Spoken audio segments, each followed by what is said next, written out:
से देखिए ये सामने वाले चेहरे को, इन्होंने आकर झूठ की इतनी कहानी यहाँ पर गढ़ी है कि मैं क्या बताऊं। और जरा आसपास के पूरे फौज को दिखाइए, ये पूरे पुलिस वाले मुझे घेर कर इस गांव में खड़े हुए थे और लगातार धमकी दे रहे थे, मेरे साथ बदसलूकी कर रहे थे। अब मैं सीधे एसडीएम साहब, चूंकि अपना न चेहरा हटाया इन्होंने और ना ही अपना नाम ही बताया, लेकिन मेरे साथ जितनी बदतमीजी हो सकती थी ये सब इन्होंने की है ऑफ कैमरा। और जब मैंने वीडियो से रिकॉर्ड करने की कोशिश की तो इस अधिकारी ने मुझे धमकी दी है। अब बताइए साहब, कैमरे पे बताइए, पूरा देश भी सुने कि क्या मैं गलत खबर चला रही हूं? बोलिए आप कि मैं गलत खबर चला रही हूं।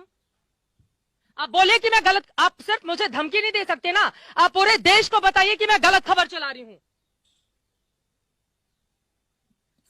आप मुझे अकेले में तो यहां पर धमकी दे रहे थे, आपके तमाम पुलिस वालों ने मुझे घेर कर रखा हुआ था। अब आप बोलिए, पूरे देश को बताइए ना कि मैं गलत खबर चला रही हूं। यहां से आप कह रहे हैं कि मैंने आपको धमकी दी सस्पेंड करवाने की, मेरी इतनी हैसियत है? एक लड़की को आप लोग चारों तरफ से घेर के खड़े हो जाते हैं, मेरी इतनी औकात है क्या? आप बोलिए, पूरे देश को बताइए कि मैं गलत खबर चला रही हूं यहां से खड़े होकर। आप बोलिए कि मैं पुलिस वालों का पक्ष नहीं ले रही हूं। आपने कितनी गलत बयानी की है मेरे साथ, आप बोलिए, मैं आपको मौका दे रही हूं। आप लोग कहते हैं ना कि आपका पक्ष नहीं लिया जाता, समय आपको मौका दे रही हूं, बोलिए, आप बोलिए। मोहसिन रजा सुन रहे हैं, योगी सरकार में मंत्री हैं और मुख्यमंत्री भी सुन रहे होंगे, देश के प्रधानमंत्री तक भी आपकी आवाज पहुंचेगी। बताइए मैं गलत खबर चला रही हूं। और जरा सत्या, आप आसपास तस्वीरें दिखाते रहिए। गांव में बहुत दूरी पर हम खड़े हैं, हम अपना काम कर रहे हैं, आप अपना काम कीजिए, हम अपना। एक तो परिवार वालों को आप लोगों ने बंधक बनाकर रखा है, वहां तक किसी को पहुंचने नहीं दे रहे हैं। परिवार वाले हम लोगों को फोन करके बोल रहे हैं कि देखिए हमारे साथ यहाँ पर घर के अंदर पैक करके रखा गया है और ऊपर से आप हमें धमकी दे रहे हैं। मैं आपको मौका दे रही हूँ ना सर, आप बोलिए। आपने जितनी बदतमीजी अब से कुछ ही देर पहले मेरे साथ की है, आप बोलिए, कैमरे पर बोलिए ना। अब आप चुप क्यों हो गए? अब आप चुप क्यों हो गए? आप बताइए, आप बोलिए, आप बोलिए, क्या कहना चाहते हैं? मैं गलत खबर चला रही हूं? मैं बोल रही हूं कि नहीं यहां पर मैंने कौन सी गलत खबर चलाई? आप बोलिए, आप बोलिए, मैंने कौन सी गलत खबर चलाई? आपके पास ताकत है पुलिस की तो आप मुझे धमकी देंगे? आपके पास ताकत है पुलिस की तो आप घेर के खड़े हो जाएंगे मुझे गांव में और आप मुझे मेरा काम सिखाएंगे? अपना काम तो आप लोग ढंग से करते नहीं हैं, आप मुझे मेरा काम सिखाएंगे? मैं मेड़ के रास्ते पैदल पैदल यहां पर इस गांव में आई हूं ताकि कम से कम हम तस्वीरें देख सकें। क्यों बंधक बनाकर रखा हुआ है अपने परिवार को? और अभी आप सब नीचे झुकाकर ऐसे बिल्कुल बाबू बने हुए हैं, कितनी धमकी दे रहे थे पूरे गांव वालों के सामने। दूसरी तरफ आपको बता दें कि गांव के बहुत सारे लोग इकट्ठे हो गए थे जिनको पुलिस वालों ने भगा दिया। और देखिए कितने सारे लोग थे। हमारे कैमरा पर्सन अपना लाइव व्यू लेने के लिए गए थे, मैं यहां पर बैठी हुई थी। ये देखिए, ये महिला पुलिसकर्मी, थोड़ा सा आगे आइए, मैं आपको दिखाती हूं। यहां पर एक चारपाई रखी हुई है, इस चारपाई पे मैं कैमरे के साथ बैठी हुई थी, इस चारपाई पे मैं कैमरे के साथ बैठी हुई थी यहां पर, और बिल्कुल सामने एसआईटी की टीम पूछताछ कर रही है।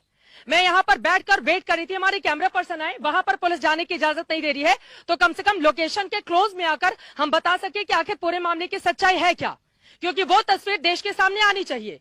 पुलिस प्रशासन मामले से पल्ला झाड़ रहा है, ये चीजें पता चलनी चाहिए लोगों को। और यहां पर पीड़ित परिवार के साथ ये क्या कर रहे होंगे जब ये पत्रकार को धमकी देते हैं? आपने मुझे धमकी कैसे दी, आप बताइए? आपने मुझे क्यों कहा कि आप मेरा काम नहीं करने देंगे? आपने क्यों गलत बयानी की और झूठ बोला लगातार? फालतू की बकवास आप कर रहे थे, आप कैमरे के सामने आप बोलिए ना।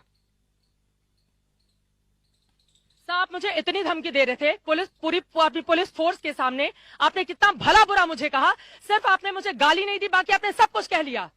और बताइए, अगर मैं झूठ बोल रही हूं, कैमरा सुन रहा है ना, आप बोलेंगे आपका पक्ष जाएगा। मोहसिन रजा बैठे हुए हैं, सरकार बैठी हुई है, आपका पक्ष जाएगा, आप बोलिए। आपने क्यों मेरे साथ बदसलूकी की, आप बताइए? क्या मैं झूठ बोल रही हूं? आप बोलिए, मैं झूठ बोल रही हूं? मैं आपके सामने खड़ी हूं ना, आप बोलिए मैं झूठ बोल रही हूं। मैंने इनसे नाम पूछा कि आप अपना नाम ही बता दीजिए, मास्क हटाइए, कम से कम आपका चेहरा देख सकूं कि आप कौन से अधिकारी हैं। ये उसके लिए भी तैयार नहीं हुए और लगातार ये मुझे धमकी देते रहे, यहां पर घेर कर ये मुझे धमकी देते रहे, पूरे पुलिस वालों के साथ ही मुझे। आप बताइए सर, आप क्यों नहीं बोल रहे हैं जब मैं आपको मंच दे रही हूं? तो अगर मैं गलत बयानी कर रही हूं, झूठ बोल रही हूं, तो आप बताइए मैं झूठ बोल रही हूं। ऐसे अधिकारी हैं और इसी बात की तकलीफ है कि ये खुद तो अपना काम ढंग से करते नहीं और हमें हमारा काम सिखाते हैं। ये हमें हमारा काम सिखाते हैं। ये यहां पर अपनी फौज के साथ आके एक लड़की को घेरते हैं और उसके बाद गलत बयानी करते हैं, झूठ बोलते हैं और यह हमें हमारा काम सिखाते हैं। मैं तो बोल रही हूं कि अपनी बात रखें, मैं तो बोल रही हूं कि अपनी बात रखें देश के सामने। अगर मैंने झूठी खबर चलाई है तो इतने बड़े अधिकारी हैं, पढ़ लिख कर बने होंगे, इस तरह की बातें ये कैसे